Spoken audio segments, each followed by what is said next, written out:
Hi. I have already made, as you may or may not have noticed, a couple of videos about my book of Christmas stories, mostly Santa, and I wanted to make just one more to try to sell a few more copies and give a more of a literal introduction to it. I'm going to read the introduction to you, but first I wanted to make this video into more of a kind of a self-interested and family-interested gift guide in case you're looking for ideas. I will suggest some things that my family contributes to the world. The first I don't have a prop for.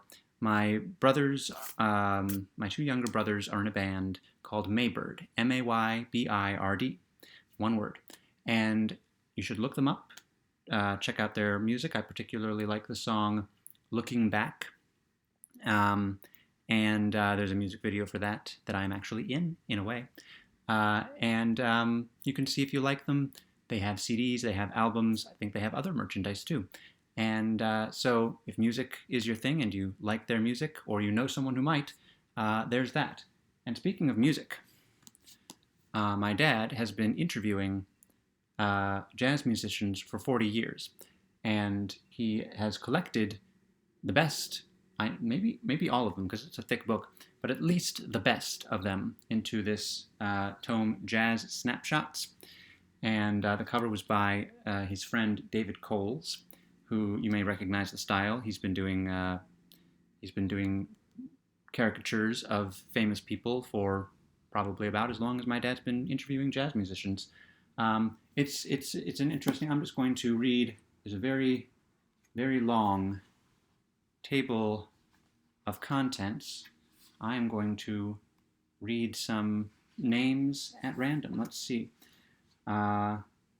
Ulysses Owens, Ravi Coltrane, Wynton Marsalis, Bobby McFerrin, Diane Reeves, Keter Betts, Jay Lenhart, Bob Schneider, Victor Wooten, Teo Macero,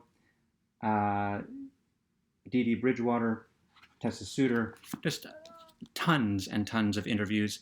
And in some of them, I believe there are, he has said, there are details that don't make it necessarily into other interviews because not all interviews are the same. So even someone like Wynton Marsalis, who does tons and tons and tons of interviews, might say something in one interview that he has never said and will never say again because the right question was asked in the right way, or he just had the thought. So if you're interested in jazz and jazz musicians or the art of interviewing, I retyped two of these interviews because they were from before the internet age and had not been transferred over, like most of the interviews had, to the internet. So I got to be part of it in that way. I also helped my dad put it on Amazon. But very interesting and highly recommended. It is, again, available on Amazon. Getting finally to my stuff, there is, of course, Cupid Takes a Holiday, my novel from last year. I am still quite proud of it, and you can order it for Christmas, but then people don't get around to, they don't open their Christmas presents until the 25th, and then the week leading up to New Year's is not enough time to use all of them, so it gets read in the first couple of months probably of the new year, leading up to Valentine's Day, which is when the story takes place, leading up to Valentine's Day. So Cupid Takes a Holiday, also available on Amazon from me. But finally, and most especially from me, is Mostly Santa Christmas Stories. I am very happy with how this turned out, from the cover to the back cover, and I will now read the introduction, which I know from my own table of contents. It begins on page 7. I would not say that I believed in Santa Claus well past the time I should have stopped believing. What I would say is that I clung to the belief well past that point. Did I still believe as my age surpassed double digits? Probably not. It's hard to say so far removed, but I wanted to. I wanted some of those presents under the tree to not be from my parents or any other earthbound benevolent person in my life. I wanted there to be someone otherworldly and omniscient measuring my goodness. One year, around this time of my life, I did a last-minute favor for my band teacher for our holiday concert, and not a small one. Christmas was approaching, and I remember thinking, Santa's going to approve of this. Did I mean it literally? Probably not. Did I mean something? Did it mean something to me to have the thought? Yes. See, I even screw up when it's my own writing, and that's why in the videos I don't start over just because I screwed up. But because it's my own writing, I can interrupt to point that out. There are plenty of other invisible, intangible judges of good and bad that exist in our collective imagination. Many people would probably make the case that the ones that are not Santa Claus are more appropriate for adults and older kids to believe in and worry about. I disagree.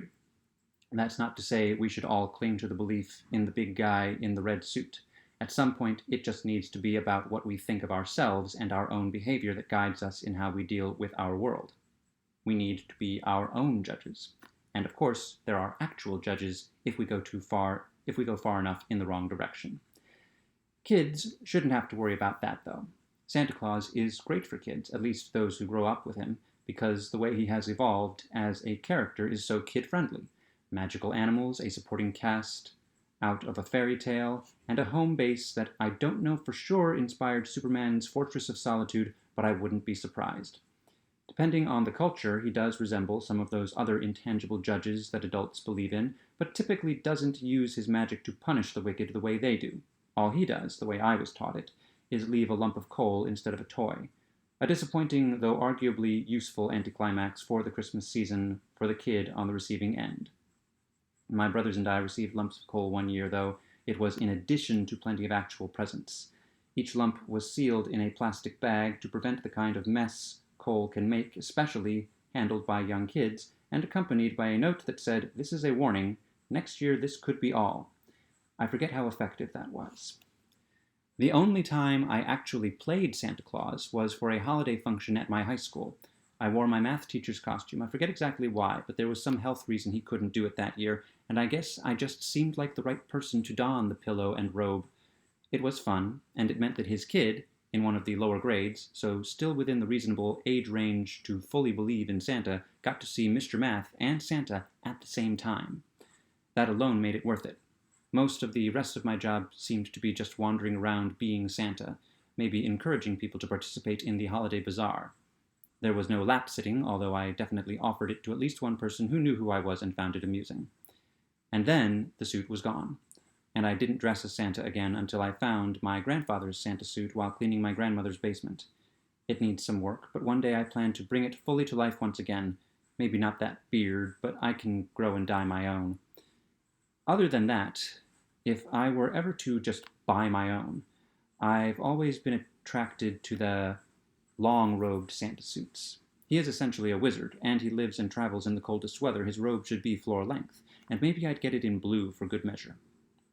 When I started writing yearly Christmas stories, my favorites of which I have collected in this book you hold in your hand, Santa Claus was a recurring theme from the very start. I am not including my first one, which dates back to high school, but I will say that I used Santa as part of an "it's okay to be gay" message that would be considered quite quaint by today's standards, though some may say that for the mid-2000s it did not go far enough in its messaging. The next appearance of the idea of Santa Claus in one of these stories to my recollection was the first one I wrote after college, and the first one included in this book. It's about shaking off the last remnants of the idea of Santa existing outside of myself, the last echoes of my belief in him, and redefining him for the rest of my life. Another story that I decided not to include offers, by its concept, an idea of the shape that redefinition took inside of me. It's about my Christmas tradition of contributing a teddy bear to a toy drive. Since then, I have had quite a lot of fun playing with Santa Claus in my fiction. He's not the same Santa in each story. He has different motivations, different magical powers, different sorts of adventures with different people, etc. That's what you can do with a public domain character like Santa Claus. Anything you can come up with. One of these stories is specifically about how many different ways Santa Claus has been represented over the centuries and all over the world. That was a fun one to research, but I think my interest in Santa is mostly to do with the things that have been done with him just over the last century, mostly in movies. From the occasionally cringeworthy 1932 and 1933 Disney silly symphonies Santa's Workshop and The Night Before Christmas to 2003's Elf, with a very special honorable mention for Tim Allen's 1994 version, which is one of the best in my opinion, even if its title is why I still have to check my spelling of the name every time I write it. The character of Santa Claus, it has always stood out to me as simultaneously familiar and quixotic. My very favorite, though, has long been Edmund Gwen's Kris Kringle from the original 1947 version of Miracle on 34th Street. I love Richard Attenborough and Mara Wilson as much as the next person, but their 1994 remake simply cannot compare. This movie may very well have led me unawares in the direction I ultimately landed, where Santa Claus was concerned for the purposes of being an adult who still believes. Oh, you know the plot. A man hired by Macy's to portray Santa Claus insists he really is Santa Claus and makes it his goal to convince those around him not only to believe in him, but to allow themselves to enjoy the Christmas season as it is meant to be enjoyed, not just as a period of time to survive while putting up with the silliness of others. I first fell in love with the movie just from watching it over and over on television between Thanksgiving and Christmas. Also how I fell for most Christmas movies I now insist on having physical copies of, come to think of it. It struck me, I think, as the thinking person's Christmas movie. There's no real Christmas magic to speak of to convince the characters or the audience beyond a shadow of a doubt that Gwen's character, Kris Kringle, truly is Santa Claus, as he claims to be. Things just keep happening, sometimes inspired by Kris, but never instigated by him, that end up leaving very little doubt in everyone's mind. Whether or not he's truly Santa Claus, mere mortals change their behavior around him for the sake of the children, for the sake of the season, and for the sake of each other to make the world more Christmassy. His spirit is infectious, and that's where I landed with believing in Santa Claus. I simply assigned the name to the intangible spirit of Christmas. Whenever someone does something in the Christmas spirit, whether giving a gift or offering help to someone in need, it is done under the influence of Santa Claus, the spirit of Christmas. It's not a ghostly phantom, this spirit, so it's not just substituting believing in a man who doesn't really exist to believing in something else supernatural. It's a state of mind, an attitude, perhaps an expansion pack for one's conscience. Perhaps another way of thinking about it would be to say that Santa Claus is the spirit of giving, but giving is not the exclusive domain of Santa Claus. Perhaps another way of thinking about it would be to say that Santa Claus is the spirit of giving, but giving is not the exclusive domain of Christmas. Santa Claus, as I conceptualize him, has many distant cousins. I started writing my stories so that I could give something to everybody I know for Christmas without spending more money than Santa Claus. Originally, I shared them as Facebook notes. I used to decorate my Facebook wall for Christmas and other holidays by sharing articles and videos pertaining to the season and wanted one to be homemade, so to speak. Eventually, I also started directly emailing them to a select few. In the body of the email, I would make the text green and red like a Christmas card. That can be much harder to read than black text on a white background, which is why I haven't done anything funny with the presentation of the text in this book. Well, apart from the font of the titles. Now I put my yearly stories on my blog and email the link to people. As with any Christmas gifts or cards, I know that some people receive them and don't use, which is to say read them, and that's fine. I had my fun, and now I want to have some more, which is why I have collected these stories together and gone through and spruced them up. When I had them all assembled, I realized that there's an even split between Santa Claus stories and non-Santa Claus stories, which made me question using Mostly Santa as a title.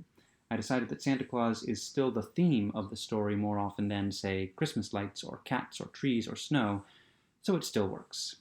He almost certainly takes up more pages than any of those other things. I haven't counted, it doesn't matter that much. Santa Claus is the reason I do anything around Christmas time, and so has an outsized import to this book, whether or not he literally dominates it. Hey, he's been the main theme of this introduction. Does that count? So, that's the introduction to the book. It gives you a sense of a few of the stories, and it's $12 on Amazon. $12 for 12 days of Christmas. I had a lot of fun. Anybody, on the off chance that you're watching this and wondering why there haven't been Wednesday's Child is Full of Poe or Fairy Tale Friday videos, I have been taking a break from those. Wednesday's Child is Full of Poe, or Fairy Tale Friday I've done for more than 70 consecutive weeks, and I just wanted to take a few weeks off. I plan to restart both of them in the new year, as well as hopefully another weekly little thing. For a play on Tuesday's Child is Full of Grace. But I do have something for Christmas. And I have a playlist. Maybe I'll link to it. I'll put it in one of those cards there, now that I know how to do that, of Christmas stories. And I will share some of those in the week leading up to the week leading up to Christmas. And then the week leading up to Christmas, I will share new videos, 7 chapters of a novella, a Christmas novella, that I've already recorded and already uploaded. So they will appear even if I do nothing. It was very interesting. I found the book. I thought, this is a public domain story that I'm very curious about, and it is Christmas themed. I think I'll do it on the YouTube channel. So that's my YouTube Christmas thing. In addition to this, links for all the books will be, and also my brother's YouTube channel actually is in the channels tab of my YouTube channel, so you can get to that, Maybird Vivo. But these links to buy these books will be in the description below.